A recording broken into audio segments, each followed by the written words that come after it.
بسم اللہ الرحمن الرحیم الحمد للہ وکفا وسلام علی عبادہ الذین اصطفی اما بعد اعوذ باللہ من الشیطان الرجیم بسم اللہ الرحمن الرحیم یا ایہا الذین آمنوا توبوا الی اللہ توبۃ نصوحا سبحان ربک رب العزۃ عما یصفون وسلام علی المرسلین والحمد للہ رب العالمین اللہم صل علی سیدنا محمد وعلی آل سیدنا محمد وبارک وسلم اللہم صل علی سیدنا محمد وعلی آل سیدنا محمد وبارک وسلم اللہم صل علی سیدنا محمد وعلی آل سیدنا محمد وبارک وسلم۔ مقصد زندگی اللہ کی بندگی اور مقصد حیات اللہ تعالیٰ کی یاد۔ نہ ہم اپنی مرضی سے اس دنیا میں آئے، نہ اپنی مرضی سے اس دنیا سے جائیں گے۔ اللہ تعالیٰ نے حکم فرمایا تو آ گئے، اور اللہ تعالیٰ حکم فرمائیں گے تو چلے جائیں گے۔ نہ آنے میں ہماری مرضی کا کوئی دخل، نہ جانے میں ہماری مرضی کا کوئی دخل۔ عقل مندی کا تقاضا یہ ہے بیچ کی جو زندگی ہے وہ بھی ہم اللہ کی مرضی کے مطابق گزاریں۔ شاعر مشرق علامہ اقبال رحمۃ اللہ علیہ نے عجیب بات فرمائی، یادداری کے وقت زادے نے تو ہم خندہ بودن و تو گریاں۔ اے انسان، تجھے کچھ یاد بھی ہے جب تو ماں کے پیٹ سے دنیا میں آیا تھا تو تیری آمد پر سب کے سب ہنس رہے تھے اور تو روتا ہوا ماں کے پیٹ سے باہر آیا تھا۔ این چنا زیست کے وقت رفتنے تو ہمہ گریاں بودن و تو خندہ۔ اب تو اتنی اچھی زندگی گزار اللہ کی محبت میں، اتنی اچھی زندگی گزار کہ جب دنیا سے تیرے جانے کا وقت آئے تو ہنس رہا ہو اور سب رو رہے۔ اس عاجز نے آپ کے سامنے قرآن پاک کی ایک آیت پڑھی۔ اللہ فرماتے ہیں، یا ایھا الذین آمنوا توبوا الی اللہ توبۃ نصوحا۔ اے ایمان والو، سچی پکی توبہ کر کے زندگی گزارو۔ عجیب بات ہے، اس دنیا کا دستور کچھ اس طرح کا ہے، جب کسی اپنے بڑے کو خوش کرنا ہوتا ہے تو لوگ اس کی خوشامدیں کرتے ہیں، اس کو رشوت دیتے ہیں، اس کو لالچ دیتے ہیں اور اس سے اپنی فائلوں کی اپروول لیتے ہیں۔ لیکن اللہ کا نظام عجیب ہے کہ جب اللہ کو راضی کرنا ہو تو ندامت کے دو آنسو بہا دو۔ جی، توبہ اور استغفار کے ذریعے سے ندامت کے دو آنسو بہانے سے اللہ راضی ہو جاتے ہیں۔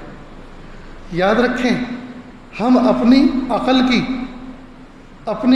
کی کروڑوں دلیلوں سے اللہ تعالیٰ کے یہاں ایک بات بھی نہیں منوا سکتے۔ اپنی عقل کی کروڑوں دلیلوں سے اللہ کے یہاں ایک بات نہیں منوا سکتے، لیکن ندامت کے ایک آنسو سے کروڑوں گناہ معاف کروا سکتے ہیں۔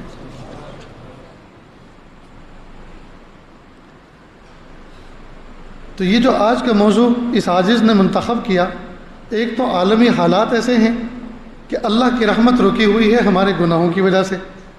دوسرا، گرم خون نظر آ رہا ہے جو انٹرنیٹ کے ڈسے ہوئے ہیں، انسٹاگرام کے ڈسے ہوئے ہیں، واٹس ایپ کے ڈسے ہوئے ہیں۔ انہوں نے اپنی ساری کی ساری صلاحیتوں کو ضائع کر دیا اور اللہ کی رحمتوں سے دور ہو گئے، اور نفس اور شیطان اوپر سے یہ سجھا رہا ہے تم اللہ کے ولی کبھی نہیں بن سکتے، تم تو بڑے بڑے پاپی ہو، تم تو بڑے مجرم ہو، تمہارا دامن داغدار ہے، تم کبھی اللہ کے ولی نہیں بن سکتے۔ لہٰذا یہ موضوع اس لیے منتخب کیا کہ اللہ رب العزت کے بارے میں پیارے محبوب صلی اللہ علیہ وسلم کی روایتوں میں یہ پتہ چلتا ہے کہ اللہ کا مزاج یہ ہے، اللہ کا منشا یہ ہے کہ اگر سارے بندے گناہ کرنا چھوڑ دیں تو اللہ تعالیٰ ایک دوسری مخلوق پیدا فرمائیں گے جو گناہ کرے گی، پھر وہ اللہ سے توبہ کرے گی اور اللہ اس کو معاف کریں گے۔ معلوم ہے اللہ تعالیٰ کو معافی دینا اللہ کو پسند ہے، معاف کرنا اللہ کو پسند ہے۔ اگر اللہ سب کچھ ہوتے لیکن غفور الرحیم نہ ہوتے، معاف کرنے والے نہ ہوتے، تو یہ اللہ کی ذات میں بہت بڑا نقص تھا، اور اللہ تو نقص سے پاک ہیں، بے عیب ہیں، اللہ کی ذات میں کمی تھی۔ تو اللہ کو معاف کرنا پسند ہے، اور یہ عاجز کہا کرتا ہے ہر عبادت کے لیے بندے کا نیک ہونا ضروری. توبہ اور استغفار ایسی عبادت ہے، اس کے لیے گنہگار ہونا ضروری. یا یوں کہیے کہ اللہ پاک نے ہر بندے کو اپنے قرب کے لیے ایک عبادت دی. گنہگاروں کو اللہ پاک نے توبہ اور استغفار کی عبادت دی کہ تم اس کے ذریعے سے میرا قرب حاصل کر سکتے ہو. ایسا لگتا ہے جیسے ریلوے اسٹیشن پر ونڈوز بنی ہوئی ہوتی ہیں، اس پہ لکھا رہتا ہے window for women, window for soldier اور ونڈو فار ہینڈی کیپ، ایسا لکھا رہتا ہے. ایسا لگتا ہے اللہ کے قرب کی کچھ ونڈوز ہیں، ونڈو فار صلات، ونڈو فار زکوٰۃ، ونڈو فار حج، اور ایک ونڈو پہ لکھا ونڈو فار گنہگار، کہ یہ کھڑکی ان گنہگاروں کے لیے ہے، وہ اپنی فائل یہاں سے پروسیس کریں، وہ یہاں سے آگے بڑھائیں جو گنہگار ہیں. ایک بات دوستو اچھی طرح سمجھ لیں، ہم کپڑے نہا دھو کر دھلے دھلائے پہنتے ہیں، ٹھیک، پھر کپڑے میلے ہو جاتے ہیں. ہم جان بوجھ کے تو نہیں کرتے، لیکن کپڑے میلے ہو جاتے ہیں تو کیا کرتے ہیں؟ ان کو پھینک دیتے ہیں، پھاڑ دیتے ہیں، بلکہ ان کو دھو لیا کرتے ہیں. پھر میلے ہوتے ہیں، پھر دھو لیتے ہیں، پھر میلے ہوتے ہیں، پھر دھو لیتے ہیں. آج تک ہم میلے کپڑوں کو دھوتے دھوتے نہیں تھکے، تو میلے دل کو توبہ اور استغفار کے ذریعے سے صاف کرتے کرتے کیوں تھک گئے؟ یہ یوں کہیے کہ جب توبہ استغفار کو قبول کرنے والا رب نہیں تھکا تو توبہ استغفار کرنے والے بندے کیوں تھک گئے؟ اصل میں بندے نہیں تھکے، نفس و شیطان نے ان کو مایوس کیا ہے کہ تم اللہ کے ولی کبھی نہیں بن سکتے، تم تو بہت بڑے پاپی اور مجرم ہو. یاد رکھیں، جمعہ کے دن یا آڑے دن یا آئے دن نہا دھو کر ہم صاف ستھرے کپڑے پہنتے ہیں اور پوری احتیاط اور کوشش اس بات کی کرتے ہیں کہ یہ کپڑے میلے نہ ہونے پائیں. باوجود کوشش کے پھر بھی کپڑے میلے ہو جاتے ہیں. تو پھر جب کپڑے میلے ہو جاتے ہیں تو ان کو پھینکا نہیں کرتے بلکہ دھو لیا کرتے ہیں. کپڑے میلے کیا نہیں کرتے، کپڑے میلے ہو جایا کرتے ہیں، اور جب ہو جایا کرتے ہیں تو ان کو پھینکا نہیں کرتے بلکہ دھو لیا کرتے ہیں. ٹھیک اسی طرح بندہ گناہ کیا نہیں کرتا، نفس و شیطان اس کو کرا دیا کرتے ہیں، اور جب نفس و شیطان گناہ کرا دیا کرتے ہیں پھر مایوس ہوا نہیں کرتے بلکہ توبہ اور استغفار کر لیا کرتے ہیں. اگر کوئی بندہ اتنے گناہ کرے اتنے گناہ کرے اتنے گناہ کرے کہ نیچے زمین سے ٹچ ہو جائے، اوپر آسمان سے ٹچ ہو جائے، اور خدا کی قسم یہ اتنا بڑا اسپیس ہے، یہ اتنا بڑا خلا ہے کہ سارے انسان، سارے جنات، شیاطین مل کر من مرضی کے گناہ کرے تو بھی اس خلے کو وہ نہیں بھر سکتے. یہ اتنا بڑا اسپیس ہے. لیکن فرض کرو صرف ایک بندہ اتنے گناہ کرے کہ وہ بھر دے، نیچے زمین سے ٹکرا جائیں، اوپر آسمان سے ٹکرا جائیں، پھر بھی یہ گناہ محدود ہیں، لمیٹیڈ ہیں. نیچے زمین کی حد، اوپر آسمان کی حد، بیچ میں گناہ، یہ لمیٹیڈ ہو گئے، یہ محدود ہو گئے. اللہ کی رحمت لامحدود ہے. گناہ تو محدود ہے اور اللہ کی رحمت لامحدود ہے. تو لامحدود معاف کرنے والے رب سے محدود گناہ کا کیا مقابلہ؟ کچھ بھی تو نہیں. میرے ایک استاد محترم دارالعلوم فلاح دارین ترکیسر کے سابق شیخ الحدیث، اللہ تعالیٰ ان کو جنت نصیب فرمائے، سادات میں سے تھے. انہوں نے اپنے شیخ کو لکھا، حضرت آپ نے جو مجھے تسبیحات بتائی ہیں وہ تو میں کرتا ہی ہوں، اور جتنی مقدار آپ نے بتائی ہیں اس سے کچھ زیادہ ہی کرتا ہوں، لیکن حضرت میں تسبیح پہ گنتا نہیں ہوں، اس لیے کہ مجھے غیرت آتی ہے. جس رب نے مجھے بے شمار نعمتوں سے نوازا ہے میں اس کو شمار کر کر کے گن گن کے یاد کروں؟ مجھے یہ گننا اچھا نہیں لگتا. کہا یہ حال آپ کا مبارک ہو، اور آپ کے لیے گننا شرط نہیں ہے، آپ بغیر گنے ہوئے آپ کو اللہ کو یاد کیا کریں. تو اللہ کی رحمتیں تو لامحدود ہیں، ہمارے گناہ محدود، ہماری عمر محدود، ہمارے عیب محدود. اب ان محدود چیزوں کا لامحدود چیز سے کیا مقابلہ؟ روایت کا مفہوم ہے، اگر کوئی بندہ اتنے گناہ کرے کہ نیچے زمین سے ٹکرا جائیں، اوپر آسمان سے ٹکرا جائیں، اور پھر بندہ ندامت کے ساتھ کہے ہائے میرے اللہ میری توبہ، مجھے معاف کر دیجئے. اللہ فرماتے جا میرے بندے میں نے تجھے معاف کیا، ولست ابالی، اور مجھے کوئی پرواہ نہیں ہے. اللہ اکبر. تو میرا اور آپ کا معاملہ تو اتنے پیارے، اتنے عظیم، اتنے بڑے رب سے ہے، ہم کیوں مایوس ہوں؟ دنیا کی مثال ذرا سمجھیں. ایک بچہ ہے، خوبصورت چھوٹا سا ایک بچہ ہو اور اس کے ابا مالدار ہوں. بچہ کہ ابو مجھے مٹھائی چاہیے، ہاں بیٹا لاتا ہوں، مٹھائی حاضر. ابو مجھے آئس کریم چاہیے، جی بیٹا لاتا ہوں. ابو مجھے ٹوائز چاہیے، کھلونے چاہیے، ہاں بیٹا لاتا ہوں. ابو پڑوسی کا بچہ سائیکل لے کر آئے، مجھے بھی کل چاہیے، ہاں بیٹا لاتا ہوں. تو مالدار باپ کا بچہ جب اپنے ابا سے کسی چیز کی فرمائش کرتا ہے فوراً حاضر ہوتی ہے کہ نہیں؟ تو دنیا کے مالدار بچے کا ابا اپنے بچے کی ہر ضرورت کو پورا کرتا ہے اور اسے کسی بات کی ٹینشن نہیں ہوتی. ایسے ہی ہے نا میرے بھائیوں؟ میرے اور آپ کے ربا مالدار ہیں. اس بچے کا ابا مالدار ہوتا ہے تو وہ ٹینشن فری رہتا ہے. میرے اور آپ کے ربا مالدار ہیں، ہمیں کس بات کا ٹینشن؟ ہم تو اٹینشن رہے، نیکی کریں، تقوی اختیار کریں، اللہ کے سامنے ہاتھوں کا پیالہ بنا کر بھیک مانگیں، اللہ کے فیصلوں کو اپنی طرف متوجہ کریں، اللہ کے ہر عمل پر اللہ تعالیٰ کے فیصلے پر راضی رہنے کا مزاج بنائیں. اللہ حاکم بھی ہے اور حکیم بھی ہے، اور اللہ نے فرمایا ان اللہ لیس بظلام للعبید، اللہ اپنے بندوں پر ظالم نہیں ہے. اگر میں کوئی چیز اللہ سے مانگ رہا ہوں اور وہ چیز مجھے نہیں مل رہی ہے تو مجھے مایوس ہونے کی ضرورت نہیں ہے، مجھے کبیدہ خاطر ہونے کی ضرورت نہیں ہے. یقیناً میرا حاکم اور حکیم رب وہ اس کی مصلحت ہے، اس لیے مجھے نہیں دے رہا کہ وہ چیز میرے حق میں مضر ہے. آپ کو اس کو ایک مثال سے سمجھیں. ایک بچہ ہے، ناک بہری ہے، چہرہ سرخ ہو رہا ہے، آنکھیں ابل کر آ رہی ہیں اور بخار کی وجہ سے تپ رہا ہے. اب یہ بچہ ابو سے کہ ابو مجھے آئس کریم لا کے دو. طبیب، اطباء، ڈاکٹر حضرات ایسی کیفیت میں ٹھنڈی چیزوں سے پرہیز کرواتے ہیں. باپ کیپیبل ہے، باپ خوشحال ہے، وہ آئس کریم ایک نہیں 100 لا کے دے سکتا ہے، لیکن باپ نہیں لا کے دے رہا تو یہ باپ ظالم ہے؟ یہ ظالم نہیں ہے، یہ اپنے بچے کا خیر خواہ ہے. جس طرح سے بچہ اپنے ابا سے بیماری کی حالت میں بد پرہیزی کی کوئی چیز منگوائے جو اس کے حق میں مضر ہو تو باپ کی محبت اور غیرت اس کو گوارا نہیں کرتی، باپ لا کر نہیں دیتا. تو دنیا داروں کی نظر بظاہر ایسی لگتی ہے کہ باپ بخیلی کر رہا ہے، باپ بچے پہ ظلم کر رہا ہے، لیکن عقل مندوں کی نظر دیکھ رہی ہے باپ بچے کے ساتھ آئینہ انصاف کر رہا ہے، یہ کوئی ظلم نہیں ہے.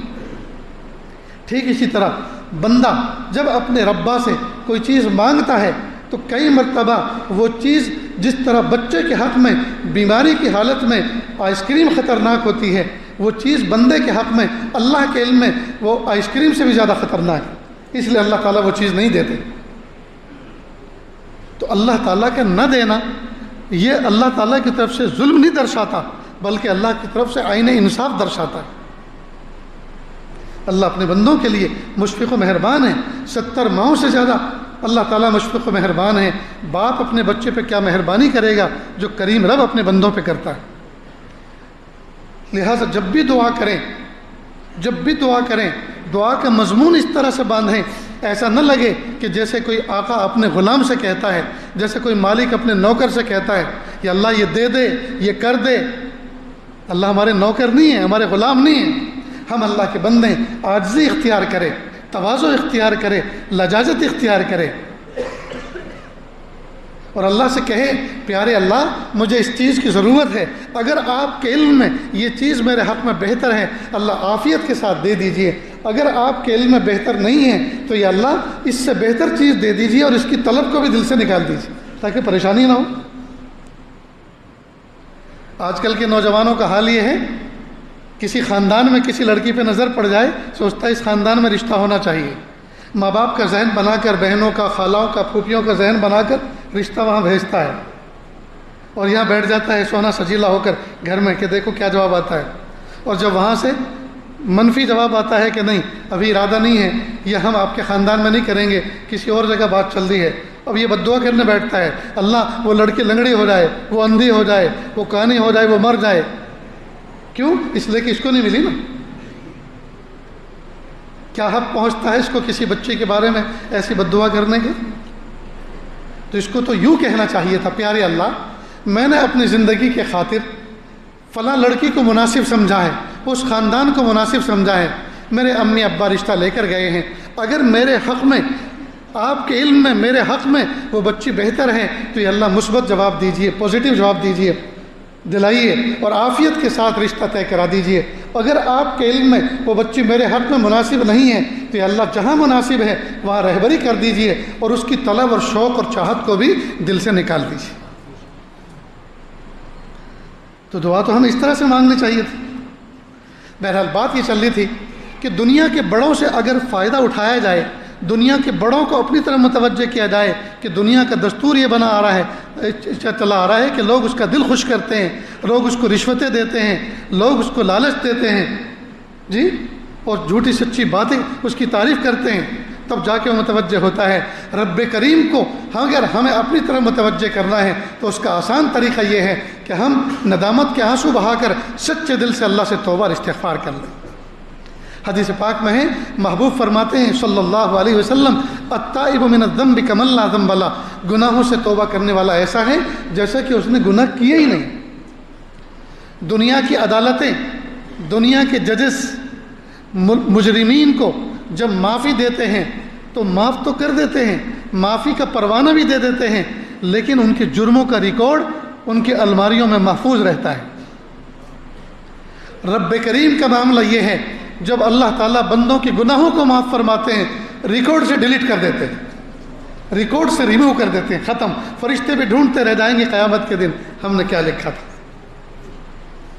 دوستو، میرا اور آپ کا رب اتنا کریم ہے، ہمارا ایسے رب سے معاملہ ہے، کوئی بودا رب نہیں ہے ہمارا، کوئی کمزور رب نہیں ہے، کوئی کسی کے ہاتھ کا گھڑا ہوا ڈھلا ہوا بنا ہوا نہیں ہے، وہ خالق ہے، وہ مالک ہے، وہ عظیم رب، میرے اور آپ کا رب، میرا اور آپ کا پالنہار، وہ کریم و رحیم رب ہے۔ لہٰذا میرا اور آپ کا معاملہ اتنے بڑے رب کے ساتھ ہے، لہٰذا ہم اپنے گناہوں کی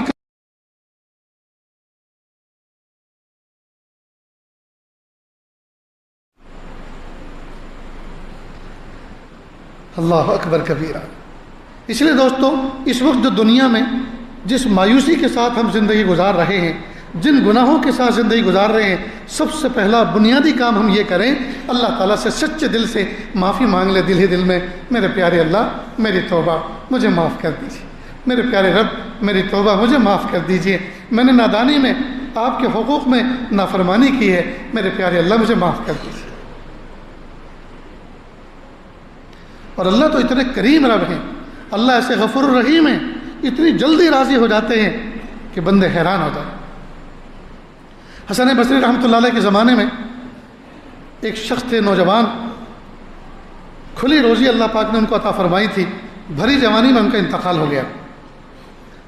ان کا اکلوتا بیٹا تھا، بیوی نے سوچا مال متاع میرے پاس بہت ہے، اللہ پاک نے جوانی اور حسن بھی دیا ہے، مجھے اچھے سے اچھا رشتہ مل سکتا ہے، لیکن مجھے تو شوہر مل جائے گا، میرے بچے کو حقیقی باپ جیسی شفقت دینے والا نہیں ملے گا۔ لہٰذا اس نے اپنے بچے کے خاطر قربانی دی اور اپنے جذبات کو قربان کیا اور شادی نہیں کی۔ اور جو عورت اپنے بچے کی تربیت کے خاطر اپنی عزت کی حفاظت کرے اور نکاح ثانیہ نہ کرے، اس کو غازیہ بن کر زندہ رہنے کا ثواب ملتا ہے۔ اللہ کی شان، بچہ سونے کی چمچ منہ میں لے کے پیدا ہوا تھا، خوشحال باپ کے گھر میں، باپ کا سایہ اٹھ چکا، اب اس کو طرح طرح کے دوست مل گئے، لہٰذا انہوں نے گناہوں کے بازار، گناہوں کی چیزیں دکھانی شروع کی، اور یہ بچہ شراب اور شباب کے گناہ میں مصروف ہو گیا۔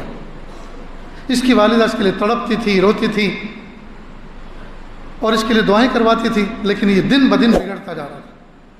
اور جب ایسی شراب اور شباب کے گناہ کا کوئی عادی بنتا ہے تو پھر ایڈز جیسی اور لاعلاج بیماریاں تو پھر آ گھیرتی ہیں آدمی کو۔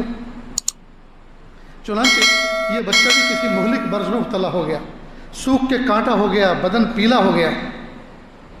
ایک دن اس نے اپنی والدہ سے کہا، امی، حسن بصری رحمۃ اللہ علیہ اس وقت حیات تھے، کہ امی حسن بصری کے پاس آپ جائیے اور ان سے کہیے کہ وہ گھر پر آئیں اور مجھے توبہ کے کلمات پڑھا دیں، اور امی میں آپ کی گود میں سوار ہو کے جا نہیں سکتا، اپنے قدموں پہ چل نہیں سکتا، بیمار ہوں، کمزور ہوں، لہٰذا حضرت کو زحمت دے کے گھر بلا لو۔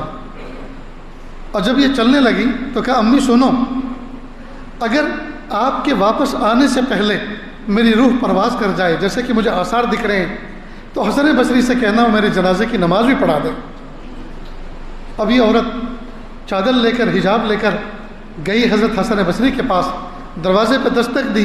یہ وقت وہ تھا جس میں حضرت حسن بصری آرام کے لیے چادر جسم پہ اوڑھ رہے تھے، لیٹ رہے تھے۔ پوچھا کون؟ حضرت میں آپ کی روحانی بیٹی فلاں بنت فلاں ہوں۔ کہا کیسے آنا ہوا؟ کہ میرا بیٹا، وہی شرابی اور شبابی بیٹا، وہ آپ کے ہاتھ پر توبہ کے کلمات پڑھنا چاہتا ہے، اس نے مجھے آپ کے پاس بھیجا ہے، پلیز آپ زحمت گوارہ کر کے چلیں، بچے کو توبہ کے کلمات پڑھا دیں۔ کہا دیکھو اس نے آپ کا بھی بہت وقت ضائع کیا، میرا بھی 12 وقت ضائع کیا، وہ سدھرنے والا نہیں ہے، اور یہ میرے آرام کا وقت ہے، ابھی میں نہیں آ سکتا۔ کہ حضرت اس نے تو ایک بات اور کہی ہے، کہ وہ کیا؟ کہ اگر میری روح پرواز کر جائے تو حسن بصری میرے جنازے کی نماز بھی پڑھا دیں۔ کہ دیکھو ایسا باغی طاغی، ایسا گنہگار جس نے ایسی کھلم کھلا گناہ کر رکھے ہوں، میں ایسے کی جنازے کی نماز نہیں پڑھا سکتا۔ ماں تو بہرحال ماں ہوتی ہے، ماں دھک کر کے رہ گئی اور سوچا ہائے، اللہ کا ولی میرے بیٹے کی جنازے کی نماز پڑھانے سے انکار کرتا ہے، آخر میرا بچہ اتنا برا ہے۔ خیر و مایوس ہو کے چلی آئی، راستے بھر روتی رہی۔ جب گھر میں داخل ہوئی، بچے نے دیکھا کہ امی ناکام اور خائب و خاسر ہو کر واپس لوٹی ہے، اور چہرہ سرخ ہو چکا ہے رو رو کر۔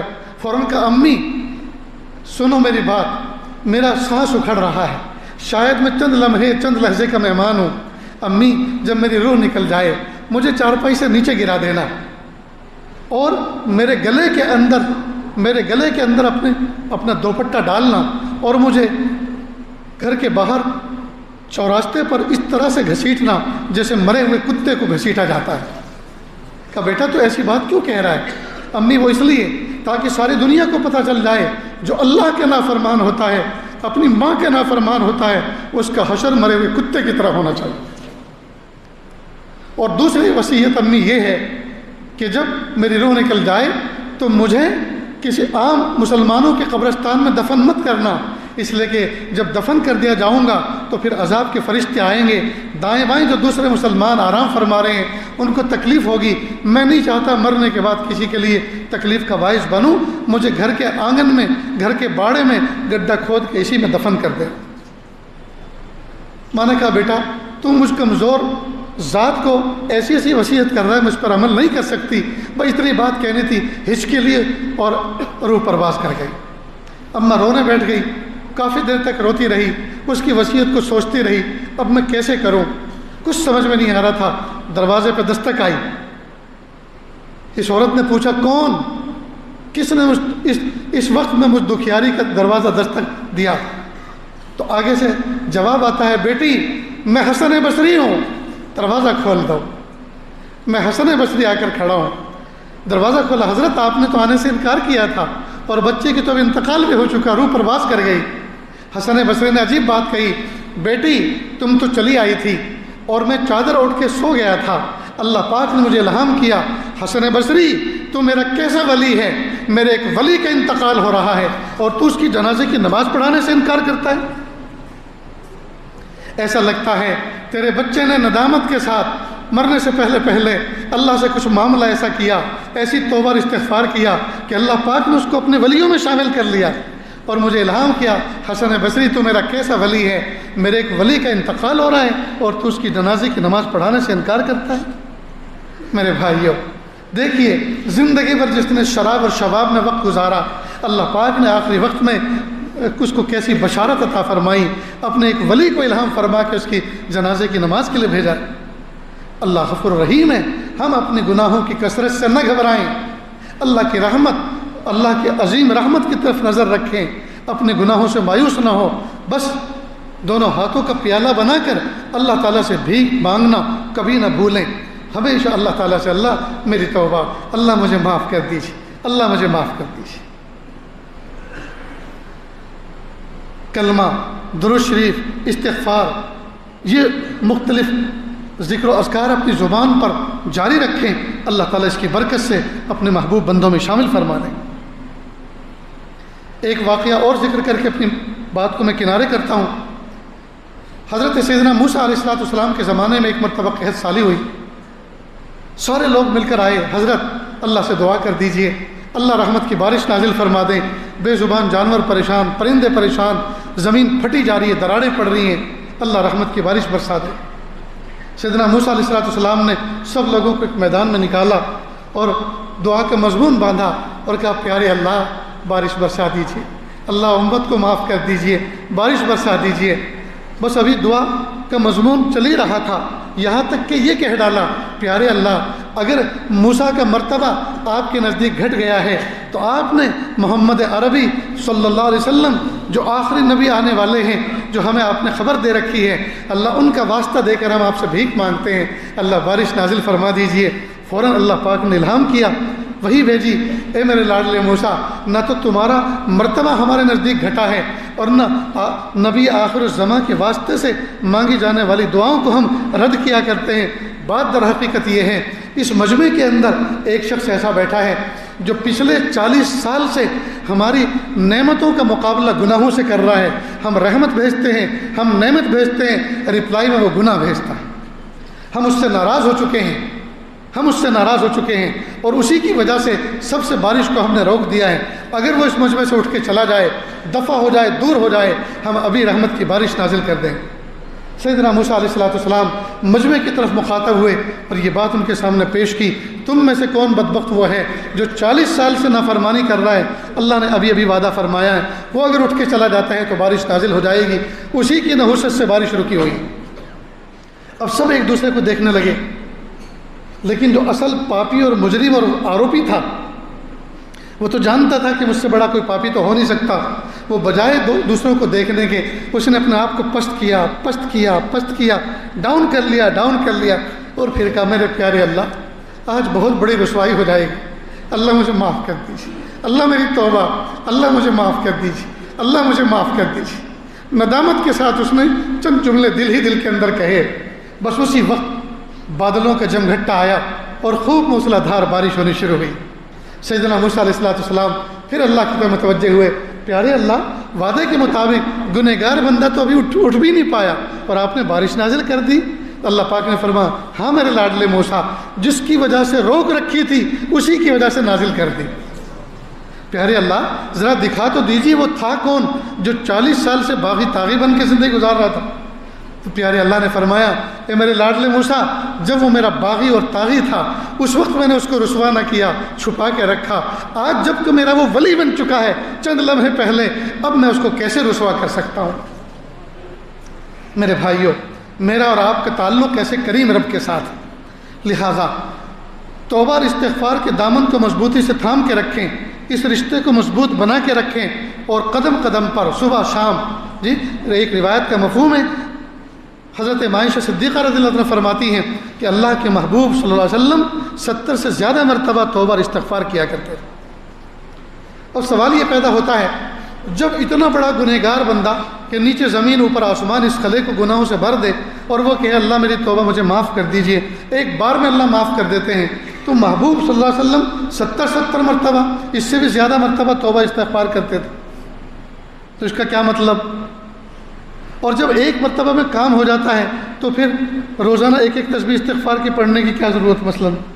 تو ایک بات اچھی طرح سمجھ لیں، توبہ اور استغفار کا اصول یہ ہے جب کوئی بندہ گناہ کے مقابلے میں توبہ استغفار کرتا ہے تو اللہ تعالیٰ ان گناہوں کو معاف کرتے ہیں، اور جب توبہ اور استغفار بندہ کرتا ہے سامنے گناہ نہیں ہے تو اللہ تعالیٰ درجات کو بلند کرتے ہیں.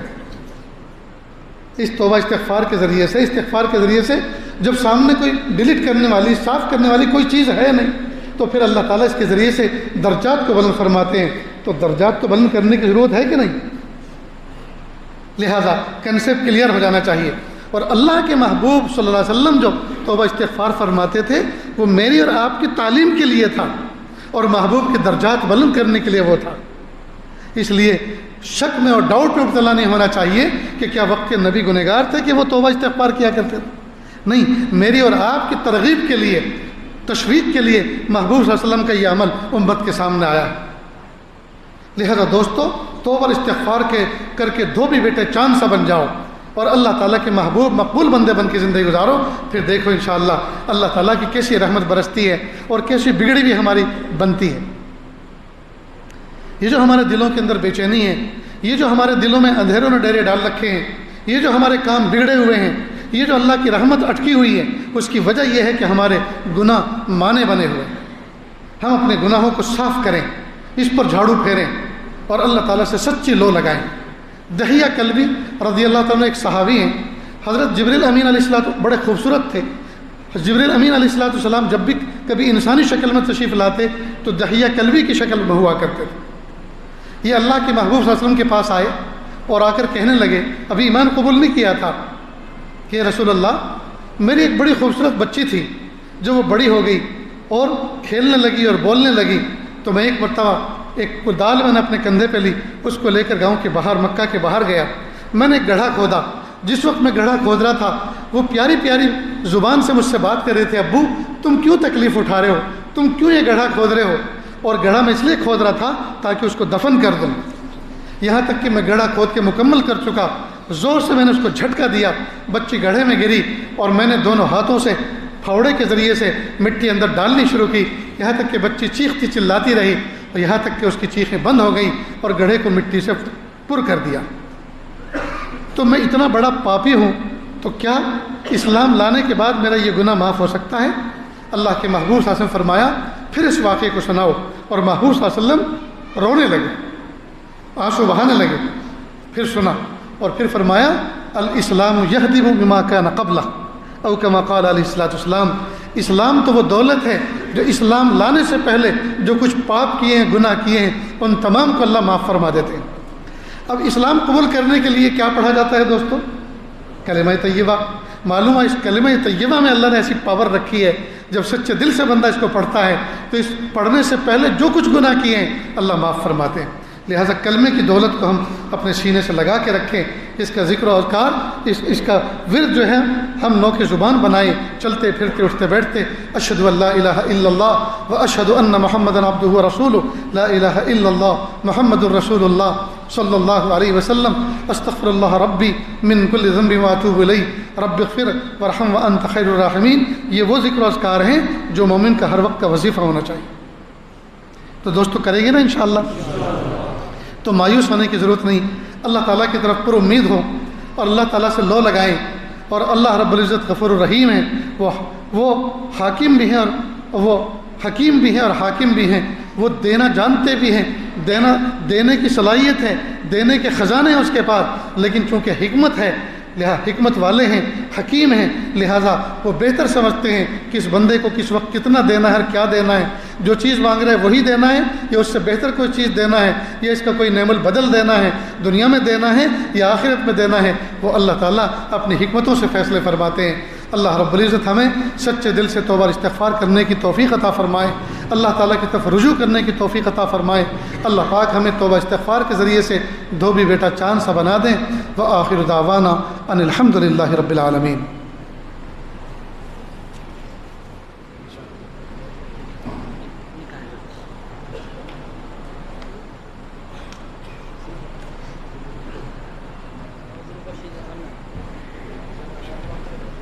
کوئی نکاح بھی ہے؟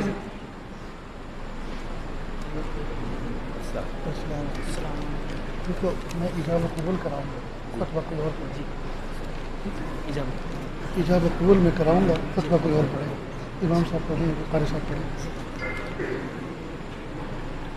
اس میں دلہا کا اسلم آفرین، اور اس کے وکیل کون ہے؟ والد صاحب، ان کے والد صاحب، گواہ بھی ان کے بیٹے؟ اچھا اچھا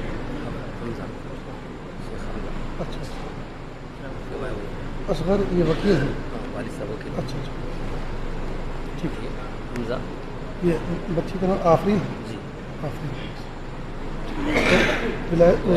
یہ کتنی ہے مہر کے 10,000 نقد؟ جی۔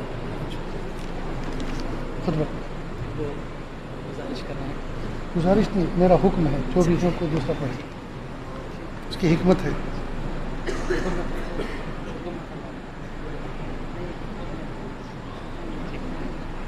مائک دے دو۔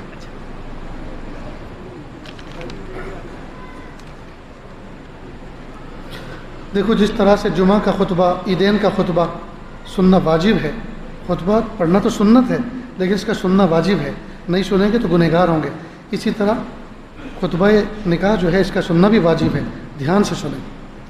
جی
اصغر شیخ صاحب وکیل صاحب کدھر ہیں؟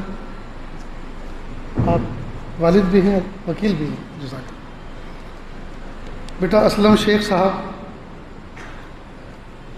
اصغر شیخ صاحب نے اپنی وکالت سے آفرین بنت اصغر شیخ کی ذات کو 10,000 روپے نقد مہر کے عوض زوجہ بنا کر آپ کے نکاح میں دیا۔ حاضرین مجلس کے سامنے کیا آپ نے اس کو قبول کیا؟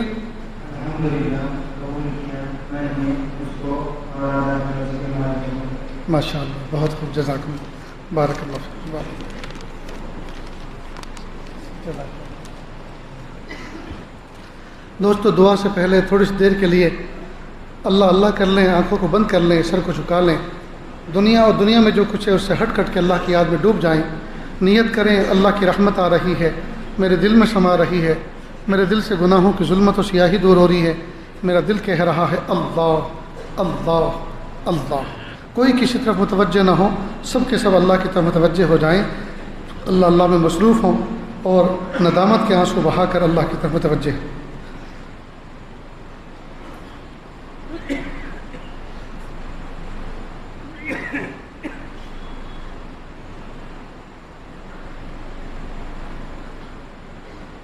کس سے مانگیں کہاں جائیں، کس سے کہیں، اور دنیا میں حاجت روا کون ہے؟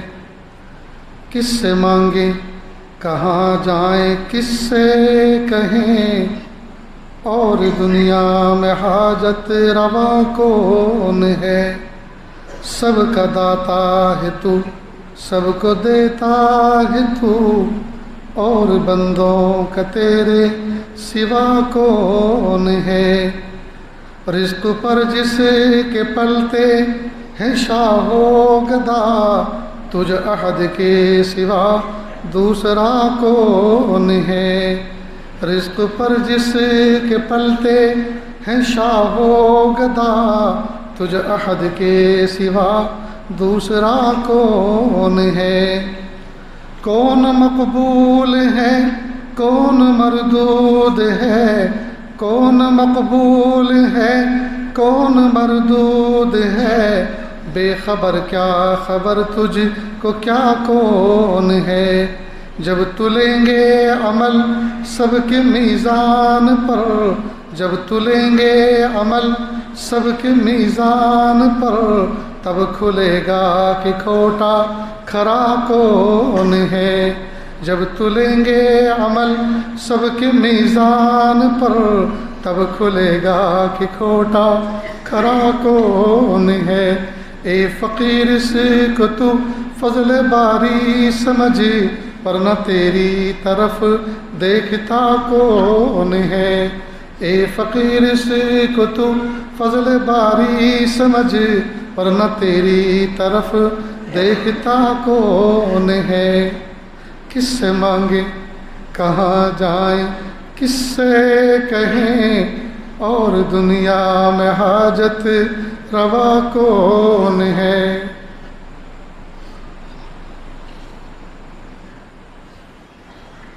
لا الہ الا اللہ سبحان الملک الاعلی الوہاب۔ ہاتھ اٹھا لیجیے، دعا کر لیں۔ بسم اللہ الرحمن الرحیم۔ لا احصی ثناء علیک انت کما اثنیت علی نفسک رب اغفر وارحم وانت خیر الراحمین۔ حسبی اللہ لا الہ الا ہو علیہ توکلت هو رب العرش العظیم۔ اللہ جی، ہم ظاہر میں آپ کے بندے، حقیقت میں نہایت گندے۔ اللہ ہمارے دلوں کی گندگی کو دور فرما، ہمیں اپنی بندگی کا سلیقہ عطا فرما، شرمندگی والے کاموں سے ہماری حفاظت فرما، برے دن سے، بری بات سے، بری رات سے، برے انجام سے ہماری حفاظت فرما، سوء خاتمہ سے ہماری حفاظت فرما۔ اللہ جی، یہ ہاتھ اٹھائے جانے کے قابل نہیں اور یہ زبان کو سوال کرنے کے قابل نہیں۔ آپ سے نہ مانگے تو کس سے مانگیں، آپ سے سوال نہ کریں تو کس سے سوال کریں۔ ایک کمزور ایک قوی کے دروازے پر، ایک سائل ایک سخی کے دروازے پر، ایک محتاج ایک غنی کے دروازے پر یہ اللہ حاضر ہے۔ رب کریم، آپ ہمیں معاف کر دیجیے، معاف کر دیجیے، معاف کر دیجیے، معاف کر دیجیے، معاف کر دیجیے۔ اللہ جی، آپ نے قرآن پاک میں فرمایا ادعونی استجب لکم، تم مجھ سے مانگو میں تمہاری دعاؤں کو قبول کروں گا۔ میرے پیارے اللہ، ہم آپ سے جو دعا مانگ رہے ہیں یا اللہ، بنیادی دعا یہ ہے، اللہ آپ ہمیں معاف کر دیجیے، آپ امت کو معاف کر دیجیے، پوری امت کو معاف کر دیجیے۔ اللہ جی، زمین و آسمان کے بدلے ہوئے تیور بتا رہے ہیں، آپ ناراض ہو گئے ہیں۔ اللہ جی، آپ راضی ہو جائیے، اللہ جی آپ راضی ہو جائیے، اللہ جی آپ راضی ہو جائیے، آپ معاف کر دیجیے، معاف کر دیجیے، معاف کر دیجیے، معاف کر دیجیے۔ معاف نہیں کرنا چاہتے پھر بھی معاف کر دیجیے، پھر بھی آپ کو راضی کرنا اس وقت تک ضروری ہے جب تک کہ آپ راضی نہ ہو جائیں۔ پیارے اللہ کو امت کو معاف کر دیجیے، امت سے راضی ہو جائیے۔ میرے پیارے اللہ، پیر کے ناخن سے لے کے سر کے بال تک گناہوں میں ڈوبے ہوئے، معصیت میں جکڑے ہوئے ہیں، میرے پیارے اللہ رحمت کے طلبگار ہیں، یا اللہ اپنی رحمت کا دریا بہا دیجیے۔ میرے پیارے اللہ، ہم نے تو دیکھا کہ دنیا کے اندر ایک ماں کے اگر 5 بچے ہوں، 4 صاف ستھرے ہوں اور ایک بچہ گندا ہو، گندگی میں لتھڑا ہوا ہو، ماں کی سب سے زیادہ توجہ اپنے گندے بچے کی طرف ہوتی ہے۔ ماں سمجھتی ہے اچھوں کو تو کوئی بھی گود میں اٹھا لے گا، اچھوں کو تو کوئی بھی بوسہ دے گا، لیکن میرے اس گندے کی طرف کوئی نظر اٹھا کر دیکھنا بھی پسند نہیں کرے گا۔ پیارے اللہ، دنیا کی ماں اپنے گندے بچے کا خیال رکھتی ہے، اللہ آپ تو 70 ماؤں سے زیادہ مشفق و مہربان ہیں۔ یا اللہ، ہم گندے بندوں کا آپ خیال فرما لیجئے۔ یا اللہ، آپ کے ارب و خربہ بندے ہیں، یا اللہ نیکوکار بھی ہیں، پرہیزگار بھی ہیں، لیکن ہم جیسے گندے بھی تو ہیں۔ میرے پیارے اللہ، ہم جیسے گندوں کا خیال کر لیجئے، پاک کر دیجئے، صاف کر دیجئے۔ اللہ، ایک ماں کے 5 بچے ہوں، 4 صحیح سالم ہوں، صاف ستھرے ہوں، ایک بچہ لنجا ہو، ایک بچہ لنگڑا ہو، لولا ہو، آنکھوں سے اندھا ہو، جسم سے لاغر و کمزور ہو، ماں اپنے کمزور بچے کا بہت خیال رکھتی ہے۔ میرے پیارے اللہ، ہم آپ کے کمزور بندے ہیں، کہ اللہ بصیرت کے اعتبار سے اندھے ہیں اور اعمال کی قوت کے اعتبار سے کمزور ہیں۔ میرے پیارے اللہ، آپ ہماری کمزوری کا خیال فرما لیجئے۔ اللہ، آپ ہمیں بصیرت دے دیجئے، اللہ ہمیں بصارت دے دیجئے، بصیرت دے دیجئے، نیک عمل کی کرنے کی قوت و طاقت دے دیجئے، توفیق دے دیجئے۔ میرے پیارے اللہ، اس مجمع میں نہ جانے کتنے دکھیارے، نہ جانے کتنے غم کے مارے بیٹھے ہوئے ہیں۔ یا اللہ، وہ سفید ریش بھی ہیں جن کو آپ خالی ہاتھ لوٹاتے ہوئے شرماتے ہیں، وہ نوجوان بچے بھی ہیں جو گرم خون رکھتے ہیں، اللہ گناہ کر کر کے، یا اللہ جنہوں نے اپنے دل کو سیاہ کر لیا ہے، آج وہ ندامت کے ساتھ آپ کے سامنے ہاتھوں کا پیالہ بنا کر آپ سے بھیک مانگ رہے ہیں۔ اللہ جی، نوجوان بچے اللہ اپنے انٹرنیٹ کے استعمال پہ آج نادم و شرمندہ ہیں، آپ معاف کر دیجیے، معاف کر دیجیے، معاف کر دیجیے، معاف کر دیجیے، معاف کر دیجیے۔ اللہ جی معاف کر دیجیے، اللہ جی معاف کر دیجیے، پیارے رب معاف کر دیجیے، سوہنے رب معاف کر دیجیے۔ اچھے رب معاف کر دیجیے، اچھے اللہ معاف کر دیجیے، معاف کر دیجیے، معاف کر دیجیے اللہ اپنے مقبول محبوب بندوں میں شامل کر لیجیے۔ بچہ گندگی میں لتڑا ہو، ماں اس کو دھوتی ہے، صاف ستھرا کرتی ہے، کریم پاؤڈر لگاتی ہے، اچھے کپڑے پہناتی ہے، پھر اپنے سینے سے لگا لیتی ہے، پھر بوسہ دیتی ہے، بوسے کا توشہ دیتی ہے، تحفہ دیتی ہے۔ میرے پیارے اللہ، آج ہم اللہ اس مرکز کی مسجد میں آپ سے بھیک مانگتے ہیں، اللہ جی آپ ہمیں پاک کر دیجئے، صاف کر دیجئے، اور رحمت کی چھاتی سے لگا لیجئے، رحمت کے سینے سے لگا لیجئے، رحمت کے سینے سے لگا لیجئے کہ اللہ پھر اپنے رحمت کے سینے سے لگانے کے بعد کہ اللہ اپنے سے جدا نہ کریے، اپنے سے جدا نہ کیجئے کہ اللہ اپنا قرب خاص عطا فرمائیے، اپنی ولایت خاصہ عطا فرمائیے، اپنی محبت خاصہ عطا فرمائیے۔ میرے پیارے اللہ، میرے پیارے رب، زندگی کا قیمتی حصہ غفلتوں میں گزر گیا، اب نہیں پتہ زندگی کی شام کس گلی میں ہوگی اور کس حال میں ہوگی۔ اللہ جی چہرہ آئینے میں دیکھتے ہیں، داڑھی سفیدی سے بھڑک اٹھی اور سر سفیدی سے چمک اٹھا۔ میرے پیارے اللہ، جس طرح سے آپ نے کالے بالوں کو سفیدی سے بدل دیا، اللہ ہمارے دل کی سیاہی کو بھی سفیدی سے بدل دیجئے، دلوں کی سیاہی کو بھی سفیدی سے بدل دیجئے، دلوں کی سیاہی کو بھی سفیدی سے بدل دیجئے، دھوبی بیٹا چاند سا بنا دیجئے، اپنے مقرب بندوں میں شامل فرما لیجئے کہ اللہ اس مجلس میں نہ جانے کتنے دکھیارے بیٹھے ہیں، کتنے غم کے مارے بیٹھے ہیں، کسی کے سامنے اپنی داستان کہہ بھی نہیں سکتے اور دل میں رکھ کر سہ بھی نہیں سکتے۔ اللہ تمام کے دل کی دھڑکنوں سے، ارادوں سے، مرادوں سے آپ واقف ہیں، سب کی دلی جائز نیک تمناؤں کو پورا فرما۔ جن ماں باپ کے اولاد جوان ہو چکی، عمر کو پہنچ چکی، ان کے نیک سالے جوڑے اور رشتے عطا فرما۔ جن کے رشتے ہو چکے، سادگی سنت و شریعت کے مطابق نکاح کرنا آسان فرما۔ اللہ جی جو بچے جوان ہو گئے اور کانٹے بن گئے، بگڑ گئے، ماں باپ کو تکلیف دے رہے ہیں، اللہ اولاد کے دکھوں سے بچا لیجئے، اللہ اولاد کے دکھوں سے بچا لیجئے۔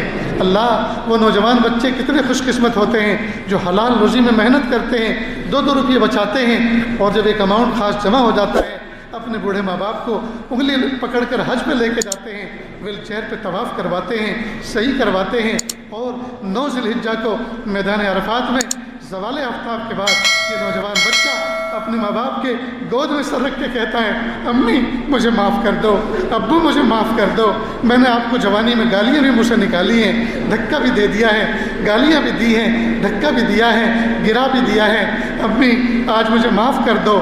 اگر آپ معاف نہیں کرو گے اللہ کی رحمت بھی مجھے معاف نہیں کرے گی۔ بوڑھے ماں باپ اس نوجوان بچے کے سر پہ ہاتھ پھراتے ہیں، آنسو بہا کے کہتے ہیں، بیٹا وہ تمہاری نادانی تھی، ہم نے تو تمہیں کب سے معاف کر دیا۔ پھر وہ نوجوان بچہ اٹھتا ہے اور میدان عرفات میں پھر رو رو کے اللہ سے دعائیں مانگتا ہے۔